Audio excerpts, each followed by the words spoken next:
Mesdames, Mesdemoiselles et Messieurs, bonjour. Chers amis téléspectateurs, bonjour. Vous êtes à l'invitation de la chaîne Aurora TV 8 qui reçoit pour vous aujourd'hui Dr Abbas Yaya Bamba, potentiel candidat à l'élection présidentielle 2020 en Côte d'Ivoire. Bonjour docteur. Bonjour monsieur. Et pour interroger le docteur, vous aurez donc des journalistes ivoiriens, en l'occurrence monsieur Sila Harouna, qui est donc le chef du service politique du journal Soir Info, un journal de renom en Côte d'Ivoire. À côté de M. Sila, vous avez donc M. Bané Yakouba, qui est également un éminent journaliste, directeur de publication du journal Le Temps, un journal qui compte en Côte d'Ivoire. Et votre serviteur, Amadou Ziao, qui est le rédacteur en chef du journal L'Inter, toujours en Côte d'Ivoire. Alors, pour cette interview, nous aurons à débattre de 8 thèmes. J'allais dire, pas 8 thèmes, de 5 thèmes. D'abord, nous aurons à parler de la santé, la question de la santé en Côte d'Ivoire, en premier point. Ensuite, nous aurons à parler de la sécurité, une question qui préoccupe les Ivoiriens. En troisième point, nous aurons l'éducation. En quatrième point, nous aurons la question de l'emploi. Et pour terminer, nous aborderons la question du transport en Côte d'Ivoire. Avant de rentrer dans le vif du sujet, je vais demander au docteur Abbas Yaya Bamba de dire 2 mots sur sa personne. Donc, docteur, vous allez vous présenter à nos téléspectateurs. Merci, M. Ziao. Merci, M. Sila. Merci, M. Bané.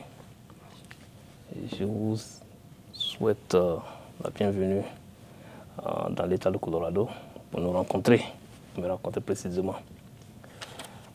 Je suis Dr Abbas Yaya Bamba. Je vis ici dans le Colorado, ça fait à peu près 20 ans. Je suis ivoirien.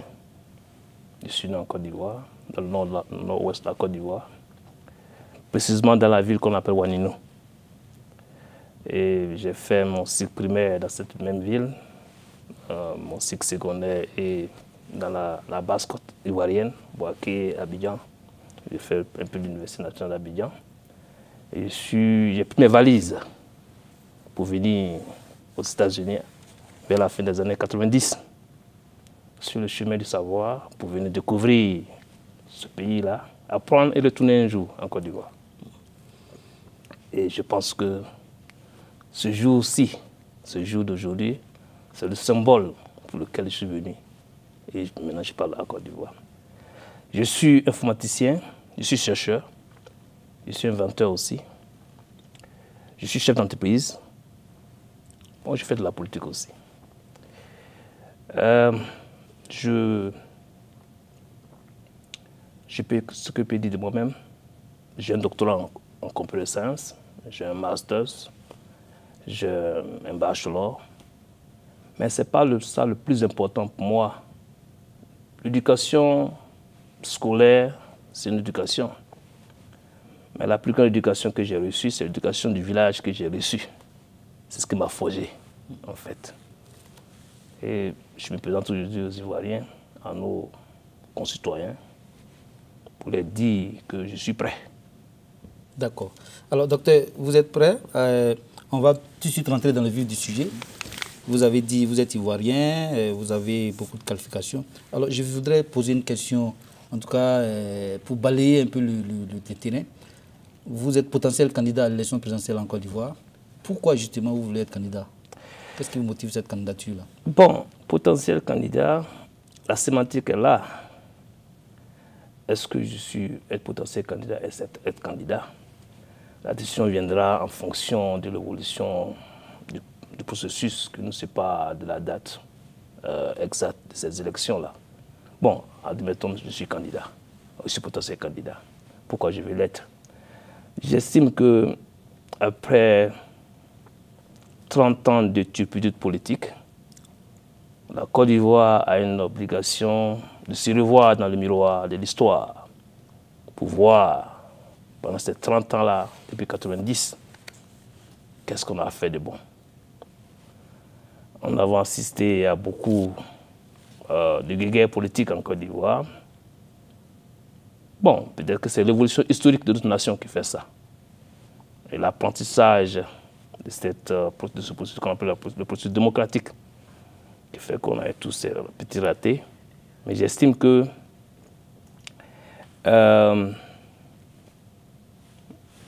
ma décision de vouloir briguer la magistrature suprême en Côte d'Ivoire, c'est une décision d'ensemble et d'observation.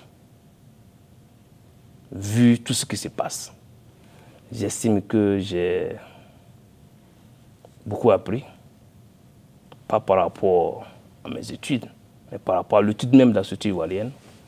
Et j'estime que je peux apporter quelque chose, certainement, que nos aînés n'ont pas pu apporter. Je n'ai pas dit. Vous pouvez apporter quoi exactement? D'abord, ce qu'on peut apporter à la Côte d'Ivoire aujourd'hui, la confiance entre les Ivoiriens. La confiance inter-ivoirienne est d'abord essentielle dans tout développement, même en entreprise. Quand tu es chef d'entreprise, il faut que ceux que tu diriges là aient confiance en toi. D'abord, la confiance. Il faut créer la confiance et l'unité nationale. Ça, c'est le premier temps. Et je pense qu'un homme nouveau sera plus regardé différemment qu'un homme ancien. Et je pense que j'incarne cette image-là. D'accord, docteur. Alors, nous avons 5 thèmes. Je pense que vous aurez l'occasion de développer largement votre vision des choses à travers ces 5 thèmes que nous avons choisis ici. Nous allons donc entrer dans le vif du sujet, chers amis, si vous le permettez. Alors, nous allons partir avec le premier thème, qui est la santé.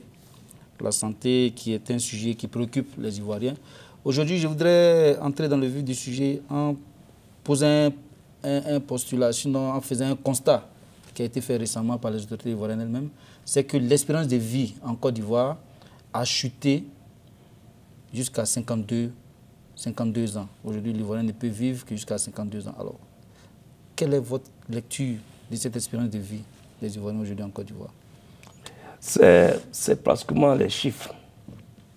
Si vous avez moins d'un médecin pour 1000 habitants, moins d'un médecin pour 1000 habitants, ça c'est les chiffres de 2017 qu'on a disponibles partout. Vous ne pouvez avoir que cette situation. L'hôpital, c'est comme un garage pour les voitures, comme les voitures. Quand les mécaniciens sont bons, et puis il y a des bons mécaniciens, les voitures, les anciennes voitures peuvent toujours rouler. Mais quand vous avez un médecin pour 1000 personnes, quelle que soit sa compétence, il ne peut pas soigner toutes ces 1000 personnes-là, il ne peut pas s'occuper de toutes ces 1000 personnes-là. Donc, et quand vous affectez seulement 5%, ça c'est les chiffres, 5% du budget national à la santé, qui est une priorité pour partout. Parce qu'un peuple en forme, en bonne santé, c'est un peuple qui travaille. Donc, c'est un des petits éléments comme ça qui fait qu'on ne peut pas, c'est pour ça qu'on a chuté. Est-ce que vous êtes en train de dire que les autorités ivoiriennes ne font pas d'efforts justement dans le domaine de la santé? Bon, est-ce que les efforts ne sont pas faits? Je ne sais pas. Certainement, il faut rationaliser ces efforts. En quoi faisant exactement? Au niveau de la santé, oui, au niveau de la santé. Bamba peut apporter quoi aux Ivoiriens? Au niveau de la santé, d'abord, comme nous l'avons déjà proposé dans nos tests, les propositions, la santé doit avoir un cadre spécial. La faculté de médecine, par exemple. Avant, les étudiants en médecine avaient une bourse spéciale. Je ne sais pas si ça existe encore. Les étudiants en médecine avaient un traitement spécial. Pas d'enfants gâtés, mais parce qu'on disait qu'un peu formé, c'est un peu prêt au combat. Ça veut dire que ce que nous allons faire là, ce n'est pas des sciences qui viennent du ciel. C'est de revoir notre histoire. C'est de revoir ce qui avait marché avant et qu'on a oublié de faire. Est-ce qu'on peut refaire ça? Vous prenez le cas des pays qui sont bien lotis dans ce domaine-là. Il y a la France, il y a l'Allemagne. C'est des pays qui sont bien lotis. Il y a le Canada qui sont bien lotis. On parle du programme universel, la couverture universelle, qui a été lancé par le Fonds populaire ivoirien, il faut leur donner crédit pour ça, mais qui n'a pas été appliqué. c'est un programme qu'on peut appliquer Mais sous actuellement, d'autres formes. les autorités ivoiriennes ont mis en place un programme qu'on appelle la couverture maladie universelle, la SEMI. Bon, je crois que les politiques ne sont pas des slogans. Est-ce qu'ils le font? Ok, docteur. Est-ce que vous êtes Docteur, on dit que se soigner en Côte d'Ivoire est un parcours de combattant. Parce que nos hôpitaux aujourd'hui sont devenus des mouroirs. Les malades n'ont pas de quoi être hospitalisés. On les trouve dans les couloirs des urgences. Qu'est-ce que fondamentalement vous pouvez apporter pour que l'Ivoirien soit en bonne santé? Bon, nous revenons encore ici sur les priorités de l'État, les priorités de développement de nos États. Quand vous engagez seulement 5% de votre budget à un secteur, c'est que ce n'est pas une grande priorité pour vous. Pour vous, il faut engager combien de pourcents du budget dans le secteur de la santé? Bon, je crois que c'est les études qui vont définir ça. Mais il faut faire plus que ce qu'on a aujourd'hui. S'il y a des gens dans le couloir des hôpitaux, ça veut dire qu'en fait, les fonds qui sont alloués à ce secteur-là ne sont pas les fonds suffisants. C'est pour ça qu'on a tous ces trucs-là. C'est un surcharge, en fait. Il n'y a pas de lit, il n'y a pas de médecins, il n'y a pas d'assistance. Il n'y en a pas suffisamment. Il n'y en a pas suffisamment. Bon, il n'y en a pas suffisamment. Voilà ce que je veux dire. C'est pour cela que les gens sont dans ces conditions. Donc il faut revoir la politique de santé générale, voir les possibilités de l'État. Mais je pense que la Côte d'Ivoire est un pays riche. Quand vous dites qu'il faut revoir la politique de santé, quand vous dites ça, soyez concret. La politique de santé, ça veut dire quoi? Qu'est-ce que nous allouons à la santé? Combien de médecins nous voulons avoir par tête d'habitant? Combien d'hôpitaux dans la ville d'habitant? Ce qui est là, c'est que généralement, en Côte d'Ivoire, c'est les milieux urbains qui sont couverts. Vous avez les centres hospitaliers, vous avez les centres hospitaliers ruraux, tout ça. Ça, c'est déjà... Vous allez, par exemple, dans les sous-préfectures, il y a un seul médecin pour toute la région. Donc, il faut avoir un plan directeur sur 5 ans, par exemple, pour voir comment on va équilibrer la balance entre les médecins, le nombre de médecins et le nombre de malades. On vient aussi, il y a la spécialisation des sages-femmes, les infirmiers. Parce qu'en Côte d'Ivoire, il y a ce qu'on appelle un diplôme d'État. Il faut voir une couverture nationale. Et nous allons certainement développer tous ces éléments-là quand le temps viendra. D'accord, docteur, on l'a compris. Il faut revoir la politique générale de la santé en Côte d'Ivoire. Vous allez vous y atteler.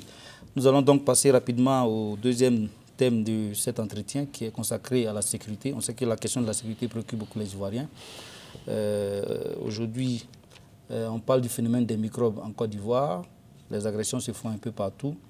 Alors, à votre arrivée à la magistrature suprême, ce que nous vous souhaitons vivement, qu'est-ce que vous allez faire dans ces domaines-là, justement?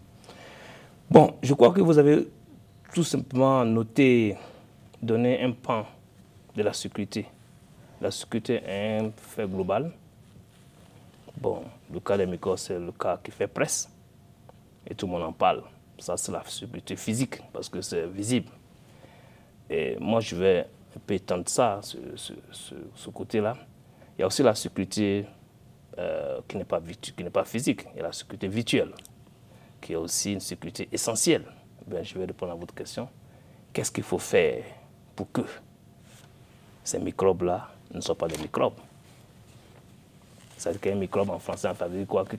Un microbe en français, c'est pratiquement quelque chose qui t'infecte et qui te tue. Donc, qu'est-ce qu'il faut faire pour qu'il y ait... On a parlé de la santé. Et on a parlé des microbes en même temps, des microbes humains cette fois-ci, qui tuent. Je crois qu'ici, il faut avoir une politique d'éducation qui forme la population vers l'emploi. On va parler certainement de ça. Il faut avoir une politique d'insertion et de formation continue, comme ils le font souvent ici aux États-Unis, pour que une population formée et éduquée ne se livre pas à ce genre de trucs. D'accord. Monsieur Silla, vous souhaitez réagir à... Moi, je souhaite réagir. La sécurité en Côte d'Ivoire, pas forcément au niveau des microbes, Mais avec la crise que la Côte d'Ivoire a vécue pendant des décennies, il y a le phénomène des armes, la circulation des armes partout. Il y a le phénomène des coupeurs de route. Oui. Qu'allez-vous faire pour que tout cela puisse être jugulé? Parce que quand on sait que pour qu'un investisseur vienne dans votre pays, la première des choses aussi, c'est la sécurité. Qu'allez-vous mettre concrètement sur cela? Bon, d'abord, les coupeurs de route.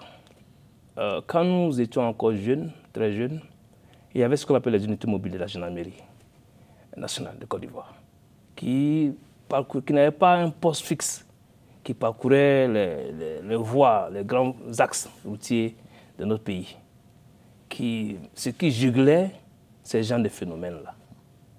Voilà. Parce que quand le malfaiteur sait qu'à n'importe quel moment, l'autorité de police peut passer, ils font attention.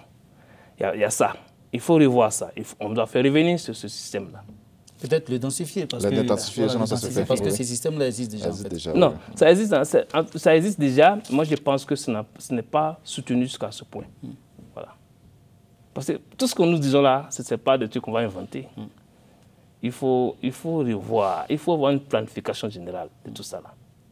Vous comprenez? Voilà. Donc, il y a ça, le coupeur de route. Maintenant, du côté de la circulation des armes, des armes, comme on appelle les petites armes, bon, nous sortons toujours d'une guerre, la stabilité revient petit à petit certainement, et il y a fondamentalement des efforts qui sont faits au niveau des autorités actuelles, parce qu'ils ont pu réformer l'armée. Bon, il faut continuer dans le même sens, pour voir effectivement dans quelle mesure il faut même créer, même les ports d'armes, pour faire un renforcement. Ça existe déjà, mais je pense qu'il faut mettre un système judiciaire beaucoup plus en place pour sanctionner aussi ceux qui ont des armes, qui n'ont pas l'autorité de les avoir.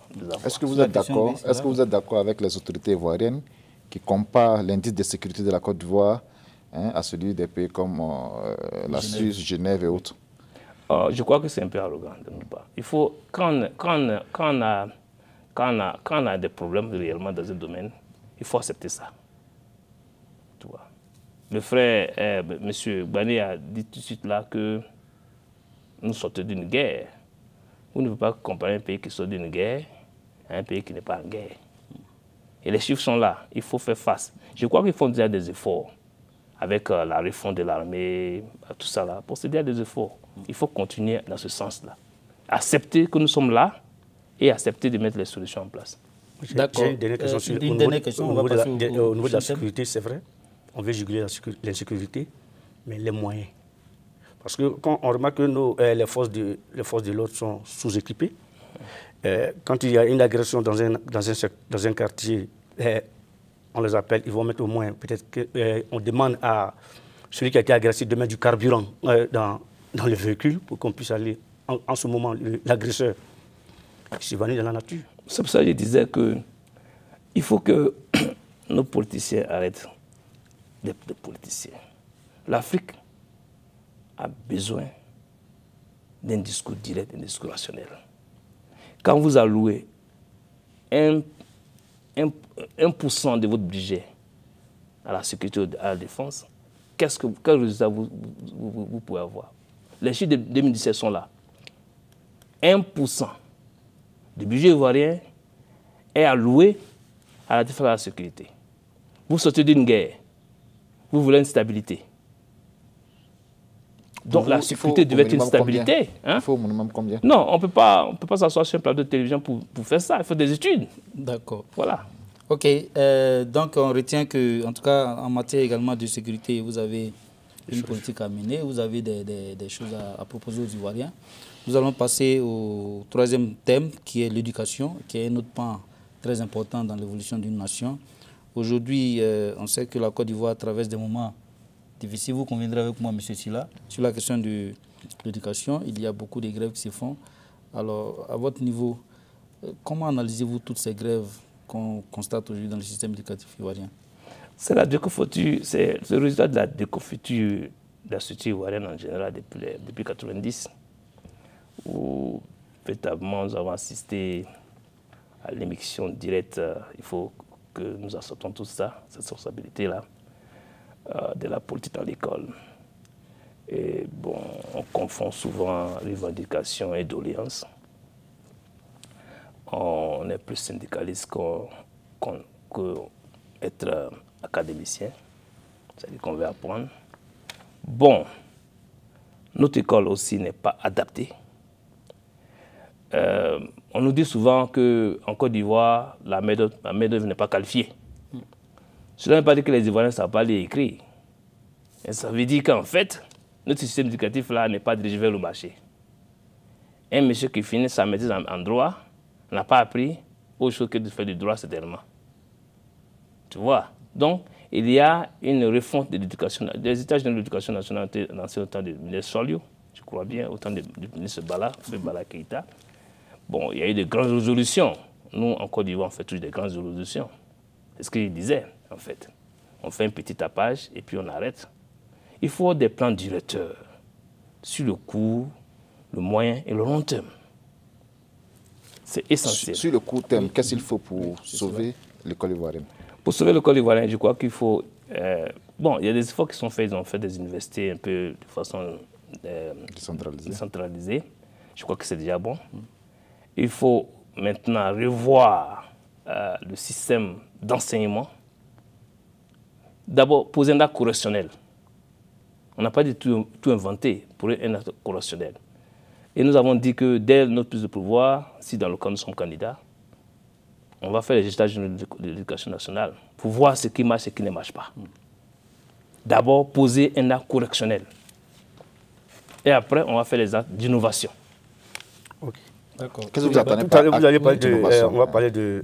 au niveau de l'éducation, c'est vrai, vous parlez de la refonte, mais généralement les grèves, comme on prend par exemple les grèves des enseignants, c'est un problème de salaire. Quand on prend par exemple la grève des étudiants ou des élèves, c'est les conditions de travail. Alors, qu'allez-vous faire dans ce sens-là pour que, je n'ai pas dire que quand vous allez venir, vous avez peut-être le bâton magique pour qu'il n'y ait plus grève, pour qu'il n'y ait plus de choses, mais qu'est-ce que vous allez faire le minimum pour qu'au moins l'école puisse fonctionner en pleine année? La question fondamentale, c'est de définir qu'est-ce qu'est le minimum. Qu'est-ce que c'est le minimum? Comment on fait le mesurement du minimum, du bien-être? C'est par rapport à une société globale, au marché, de l'emploi, tout et tout. Qu'est-ce que nous faisons? Nous partons en grève, je parle quand des enseignants, sur des bases, vous avez parlé que les enseignants vont en grève, pas par rapport à leurs conditions de travail, mais par rapport à un salaire qu'ils estiment que c'est petit. Par rapport à quoi? Par rapport aux policiers ou par rapport aux gendarmes? C'est des problèmes qu'il faut poser de façon honnête. Rencontrer ces syndicats-là, je ne peux pas m'asseoir et dire, bon, voilà tout, je connais tout le problème nécessaire. Mais je ne suis pas sûr que ces grèves des enseignants-là sont seulement pour le salaire. Ils ont certainement d'autres problèmes. Absolument. D'accord. Oui, M. Silla, vous avez souhaité réagir sur la question? Moi, je reviens encore. Tout à l'heure, vous avez dit que vous allez faire les états généraux de l'éducation. Est-ce que ce n'est pas des états généraux de trop?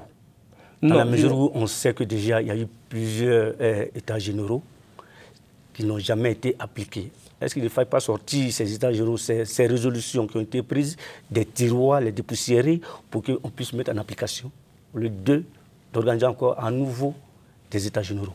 Oui, bon, ces états généraux qui ont été faits, le monde a changé. Nous sommes aujourd'hui, il y a eu un changement. Le monde en mutation continue. Nous allons certainement utiliser certaines données de ces états généraux qui ont été faits des années passées, mais il faut les adapter au monde nouveau. Aujourd'hui, tous les enfants en Côte d'Ivoire ont des petits portables. Ils sont sur Internet. Il faut réactualiser ces usages généraux, les réadapter aux demandes nouvelles, et puis voir en fait ce qu'il faut en faire. Oui, je suis d'accord que les choses, il faut les réactualiser, les réadapter à la Côte d'Ivoire de 5 ans, à la Côte d'Ivoire de 10 ans, à la Côte d'Ivoire de 30 ans. Ce qui manque dans notre pays en Afrique, on n'a pas de plans directeurs qui s'étendent sur 100 ans. On a peur de faire ces plans-là. Parce que tout se fait par rapport à mon pouvoir. Il faut faire des plans directeurs par rapport à l'évolution de l'État, de l'existence même du pays. C'est essentiel. Vous voyez un peu. Donc on va réactualiser ces états généraux les adapter aux réalités nouvelles. Et puis on verra ce qu'on va faire sur le court moyen terme. Oui, M. Sylla, sur la Est-ce que vous ne trouvez pas opportun qu'il faut revoir le système éducatif ivoirien qui est copié sur le modèle français en proposant un autre modèle? Oui, nous avons déjà proposé ça. Nous avons ça dans nos piliers, les 10 piliers qu'on a. Je pense qu'on va mettre, on est en train de lancer un autre mouvement qui va soutenir strictement, si je suis candidat, qu'on appelle le CNPI, le Congrès national du peuple ivoirien. Et dans nos petits piliers, on a dit ça. Effectivement, il va falloir revoir, ce ne sont pas des états généraux, les défis. D'abord, l'acte correctionnel, voir ce qui ne marche pas, pour le moment, corriger ça, et maintenant faire des innovations, comme tu l'avais demandé, les adapter aux réalités nouvelles. C'est ce qu'on va faire. Maintenant, les détails seront expliqués par rapport à notre engagement devant le peuple de Côte d'Ivoire. D'accord. Alors, donc on retiendra tout simplement que là également, M. Abbas Bamba Yaya, sinon Dr Bamba, a des solutions pour l'éducation. L'éducation et l'emploi, c'est deux thèmes qui cohabitent. Nous allons donc passer directement à la question de l'emploi, qui est un autre gros problème dans notre pays. Alors, le taux de chômage est élevé. Quelle est la solution que Dr Abbas compte apporter justement à la question de l'emploi en Côte d'Ivoire? Bon, comme l'a dit M. Sylla du journal Soir Info, comment on va faire pour qu'on adapte l'éducation, comme l'a dit M. Banet aussi. Le taux de chômage en Côte d'Ivoire, comme je le disais, on nous dit souvent que les Ivoiriens ne sont pas une manière de qualifier. Pas parce qu'ils ne savent pas lire, ils ne savent pas écrire. Mais ils vont dans les branches, quand ils finissent l'étude là, ils n'ont pas besoin d'être sur le marché. Tu vas en criminologie, tu finis criminologie, ou la police ou la justice qui doit t'engager, tu es obligé d'aller faire quelque chose d'autre. L'inadéquation entre la formation et l'emploi. L'inadéquation entre la formation et le marché de l'emploi. Nous sommes dans un monde en compétition. Il faut voir aujourd'hui les États, les pays comme des grandes entreprises. Et il y a un marché mondial où nous partons pour chercher des revenus pour le pays. Donc la formation là doit s'adapter à cette compétition-là. Vous voyez, ici aussi, ils ont ce même problème. Mais eux, ils arrivent à juguler parce qu'ils ont un système ici. Ils ont un système des universités de 2 ans. Tu y vas, tu apprends quelque chose. Tu veux devenir mécanicien, tu apprends comment les moteurs, on les monte. Tu veux devenir photographe, tu prends des cours de photographie. Et au même moment, on te donne des crédits si tu veux continuer pour aller faire un bachelor. Vous voyez? Donc, on te donne la possibilité d'apprendre quelque chose. Mais si tu ne finis pas, tu as au moins un métier dans la main et que tu peux. En Côte d'Ivoire, on avait ça avant. On avait ce qu'on appelle les unités mobiles, les années 80. Les gens, généralement, les unités mobiles, les centres techniques, les centres techniques qu'on avait dans les villes et les préfectures. Les unités mobiles, par exemple, étaient une initiative très, très louable parce que ça a formé des maçons, des menuisiers, tout ça. On a abandonné ça. On ne sait pas pourquoi. Alors, ce que vous proposez, docteur, est-ce qu'il ne faut pas craindre justement que cela remette en cause tout le système éducatif qui est aussi vieux que la Côte d'Ivoire elle-même? Est-ce que ça ne va pas créer un bouleversement terrible qui pourra être difficile à gérer? Non, parce que quand vous allez en droit, que vous étudiez le droit, je peux dire que c'est une étude générale. Ça vous donne déjà la base de la formation pour aller faire des formations spécialisées. Quand on me dit, par exemple, un gars qui a fait du droit ne peut pas aller faire de l'informatique, c'est faux. Moi, j'ai un exemple. Quand vous avez déjà une formation de base, pour aller vous spécialiser là, c'est plus facile. Je vais vous donner un exemple de l'homme d'affaires que je suis. Bon, chef d'entreprise. Quand je commence mon entreprise ici, il y a un programme qu'on appelle un programme gouvernemental, qui est une collaboration de l'État local et de l'État fédéral. Ils ont ce qu'on appelle Work Investment Act. En fait, c'est des gens qui ont des diplômes en histoire, en géographie par exemple, mais qui veulent devenir informaticiens par exemple. Ils vont dans ce programme-là, et c'est gratuit, hein, c'est subventionné. Ils vont dans ce programme-là, de formation de 4 mois, de 6 mois, pour devenir programmeur, par exemple. Parce qu'il a dit à la base, il peut lire, il peut écrire, il est déjà intellectuel. En 6 mois, il a un certificat dans un domaine, il va chercher du travail avec ça. Il a de l'argent plus que s'il était historien. Donc, c'est des trucs qui sont très simples, pas tout à fait compliqués. D'accord, sur la question, M. Gbagbo, oui. Est-ce qu'il ne faille pas changer la question de mentalité? C'est-à-dire qu'on a fait croire peut-être aux Ivoiriens que quand tu finis, tu vas à la fonction publique. Aujourd'hui, on sait que la fonction publique elle est saturée. Est-ce qu'il n'y a pas un autre mode pour permettre aux diplômés de s'auto, pour créer l'auto-emploi? Oui, bon, tout le monde ne peut pas devenir tout le monde ne peut pas devenir entrepreneur. Ça veut dire que je vous le dis. Devenir chef d'entreprise, c'est très compliqué et c'est très difficile.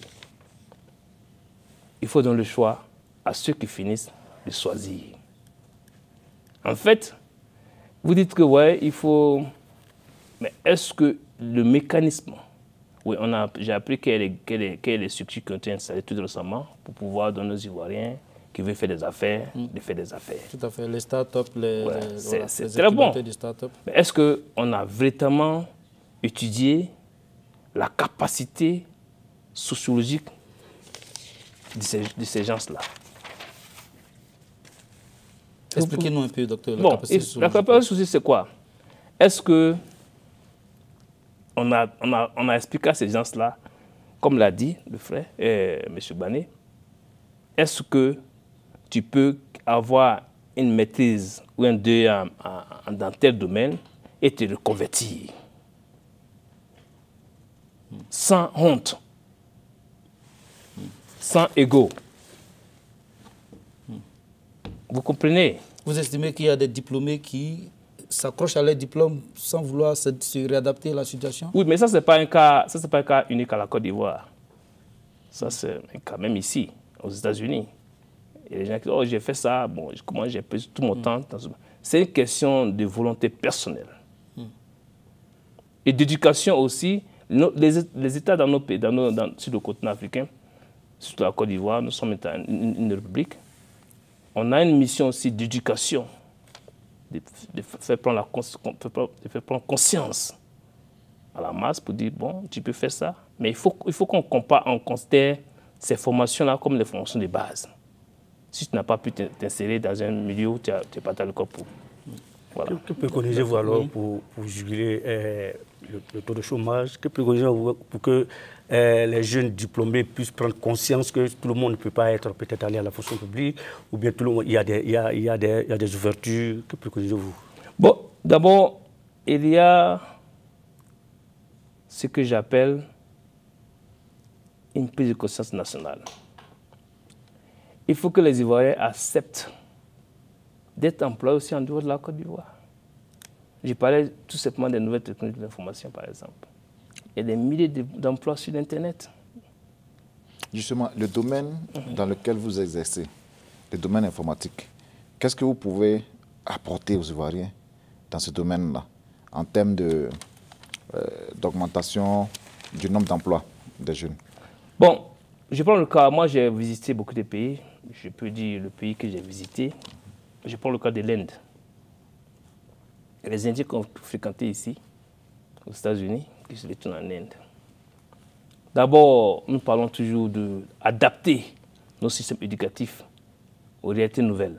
Nous parlons seulement français à l'école. Il y a les secondes langues, mais peu d'Ivoiriens parlent l'anglais. Il faut faire de sorte que notre société doit être une société bilingue.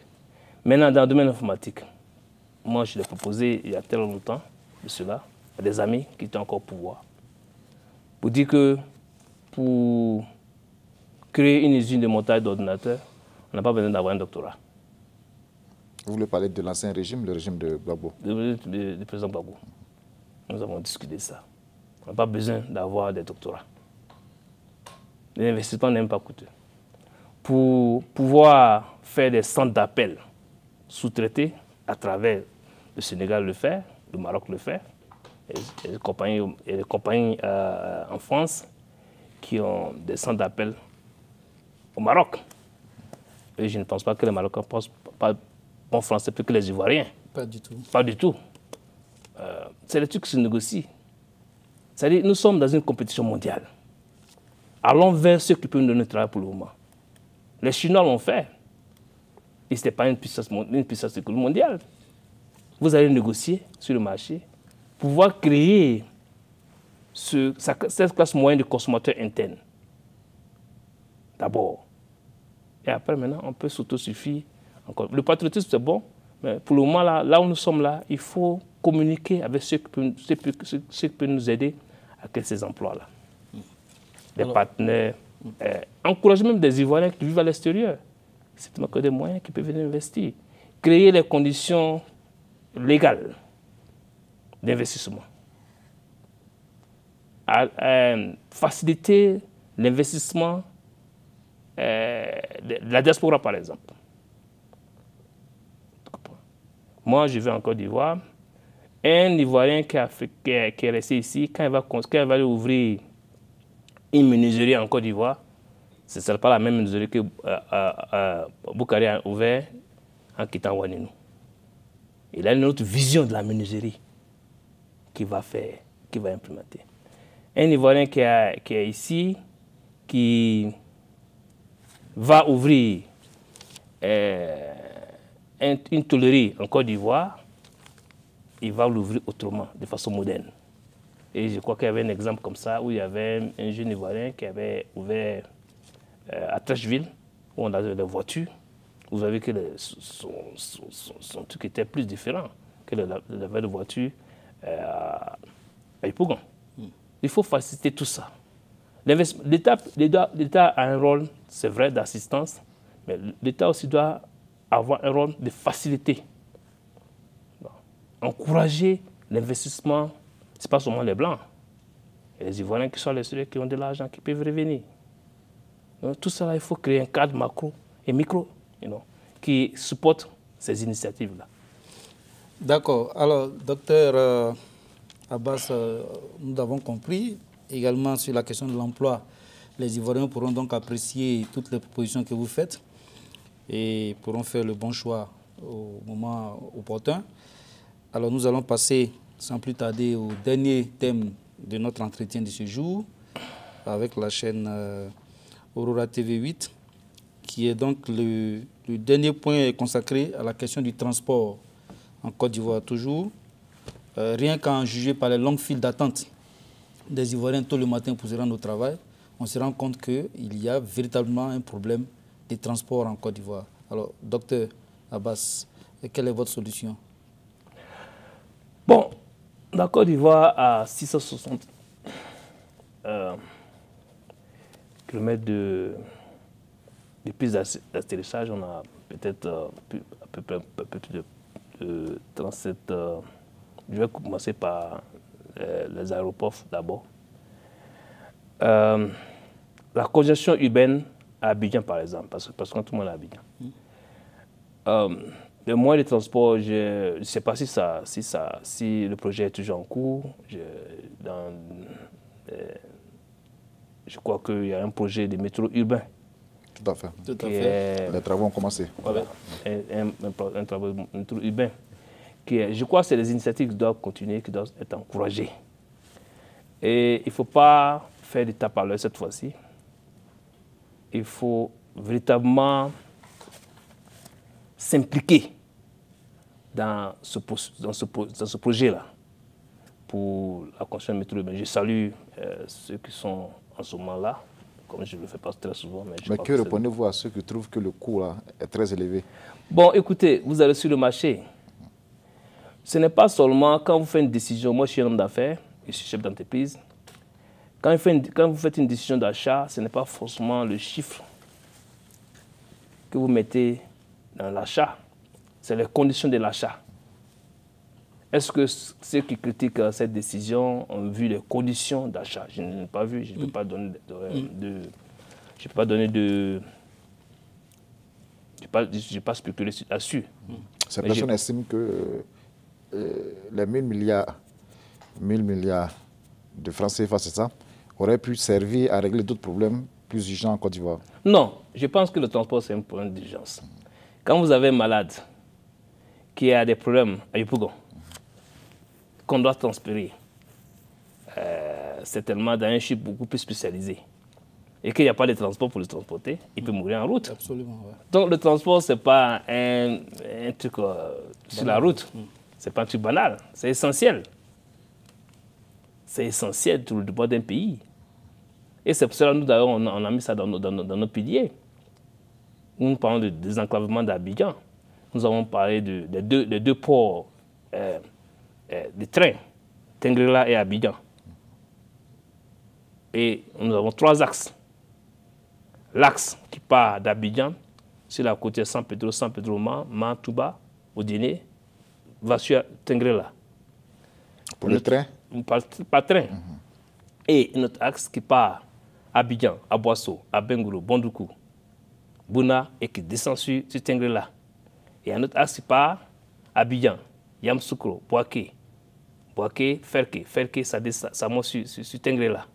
Il faut réduire le coût.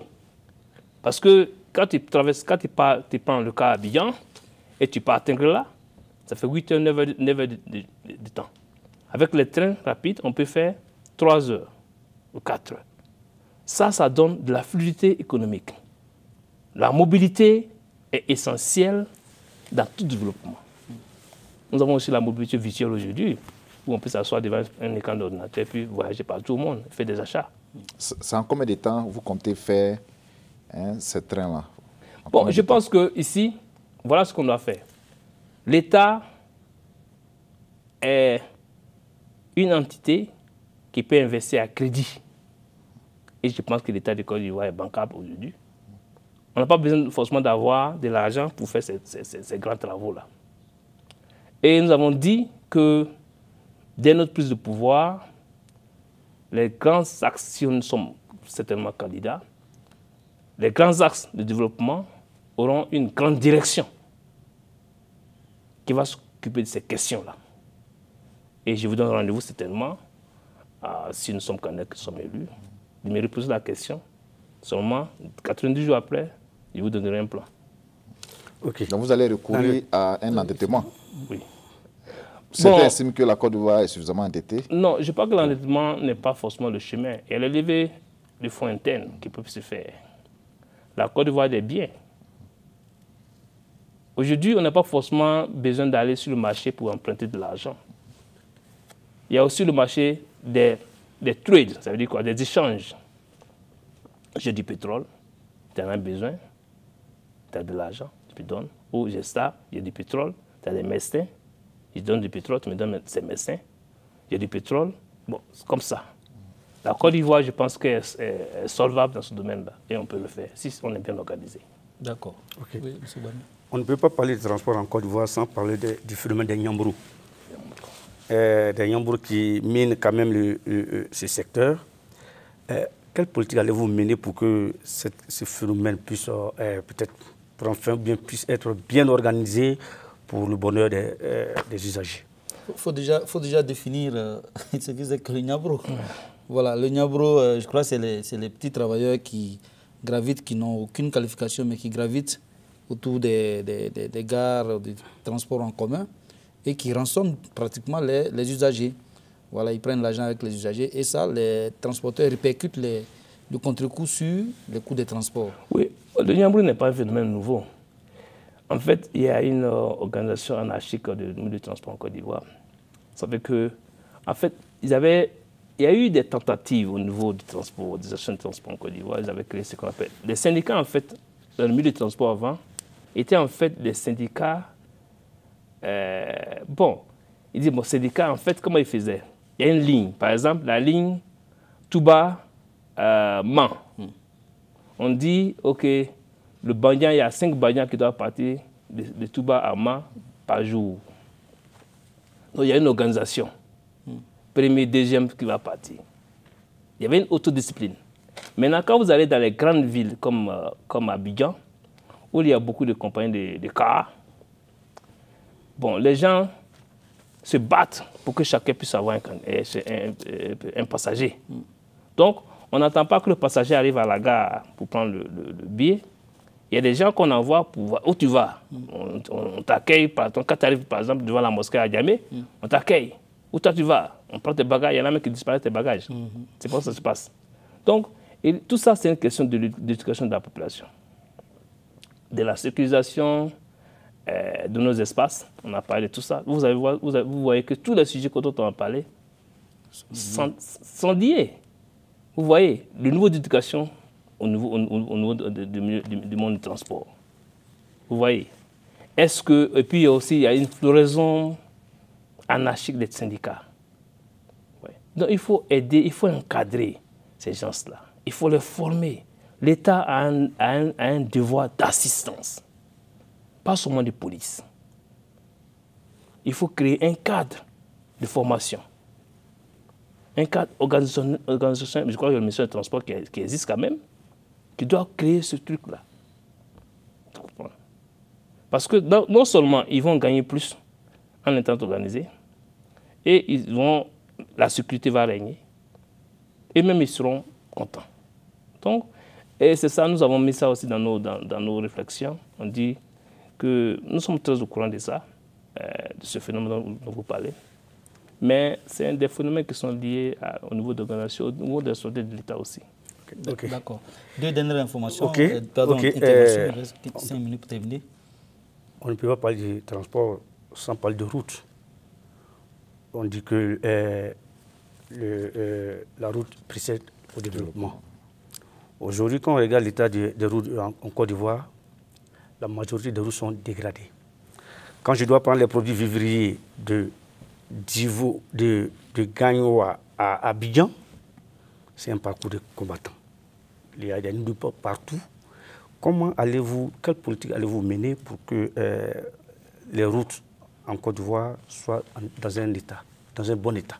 Bon, il y a la longévité des routes, je pense. Les routes en Côte d'Ivoire, il y a une dégradation continue parce que l'usage continu des routes, ce sont par les 3 axes là. Les axes ferroviaires de Abidjan-Tengrela, on passe par ces trois axes-là.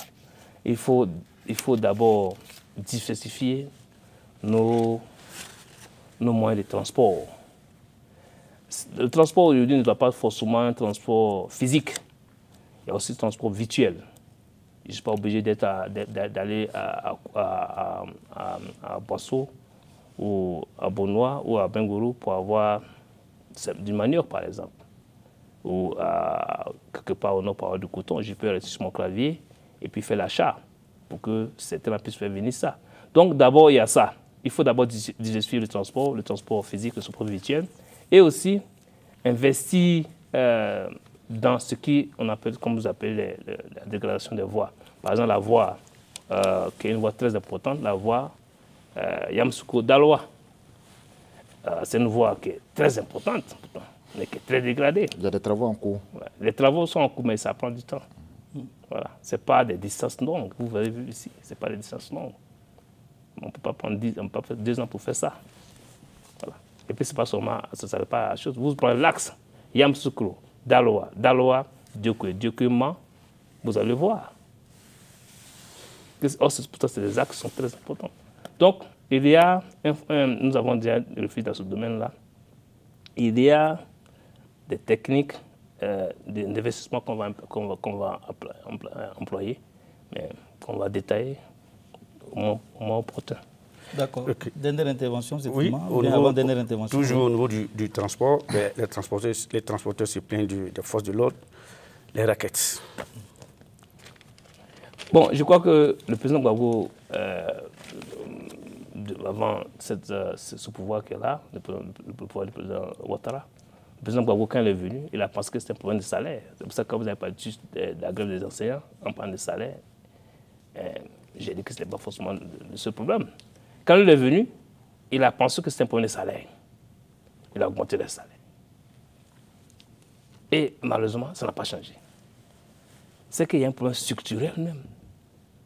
Comment les policiers ivoiriens sont formés à l'école de police? Sur quelle valeur? Comment ils accèdent à l'école de police? Sur quelle valeur?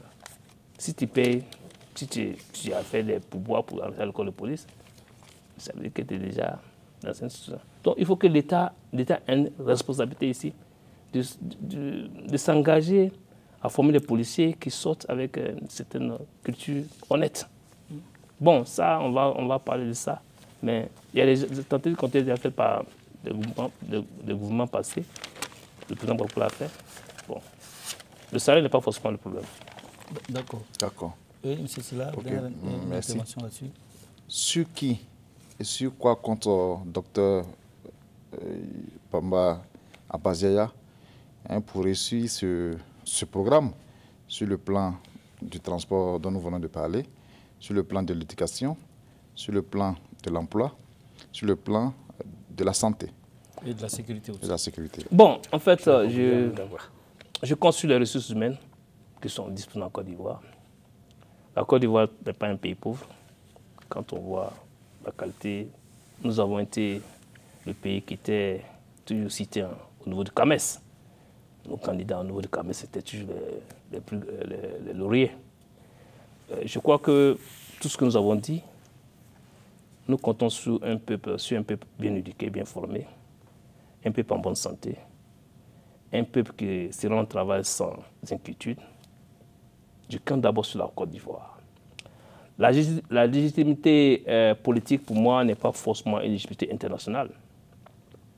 C'est une légitimité interne. Et comme je vous l'ai dit, les pays doivent se construire aujourd'hui comme des entités, comme des entreprises. L'entreprise n'est forte que lorsque les employés sont contents. Et après, tu vas chercher des partenaires. Et ces partenaires demandent aux employés que ce patron est bon. Est-ce qu'on peut investir? D'abord, je compte d'abord sur le peuple de Côte d'Ivoire, dans ce premier temps.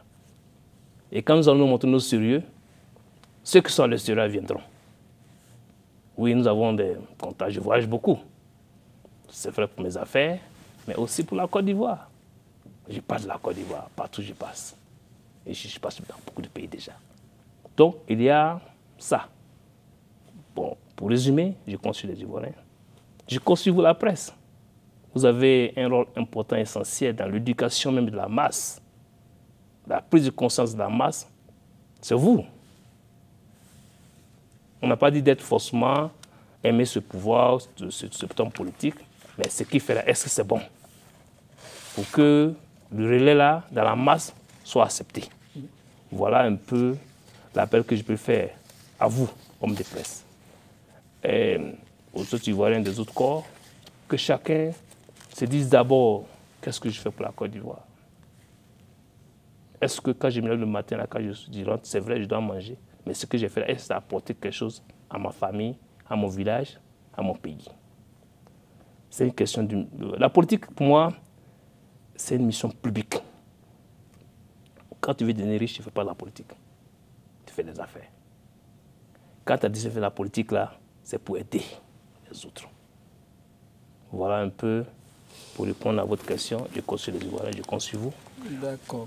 Voilà. On va considérer cela comme le mot de fin du docteur Abbas. Voilà.